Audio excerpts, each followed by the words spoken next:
Question 21.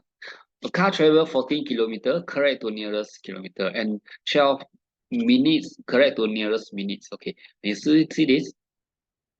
Correct to nearest whatever. This is the upper bound, lower bound question. So first, you just find the upper bound, lower bound. Okay. To find the upper bound, lower bound, think of the nearest here. This is nearest kilometer. So it's 1 kilometer. You take this over 2. That will give you 0.5 km. And then this is nearest minutes. So it's 1 minute over 2. That will give you 0.5 minutes. Okay. To find the upper bound, lower bound, 14 km, the upper bound is equal to 14 you plus 0.5, that is equal to 0.5, 14.5, and the lower bound is 14 you minus 0.5 equal to 13.5. And the 12 minute upper bound is equal to 12 you plus 0.5 is equal to 12.5, and lower bound is equal to 12 minus 0.5, that's equal to 11.5. Now, can answer the question. Calculate the lower bound or the speed. Okay, so we know that speed is equal to distance over time.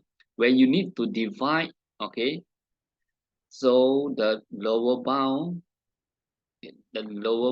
of the speed, you need to take the lower bound over upper bound.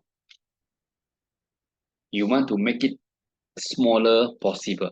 Okay, if the question asks for upper bound, you need to divide, then it's upper bound over lower bound.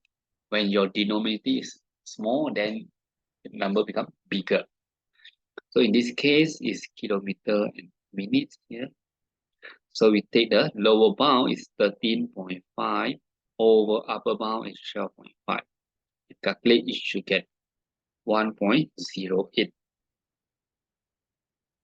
kilometer per minute, because it's kilometer per minute. In of a unit. I hope this discussion, along with the revision tips and answering strategies, will help you in your exam preparation. If you find this video helpful, give it a thumbs up, and don't forget to subscribe for more educational content. Best of luck with your studies, and I will see you again in next video.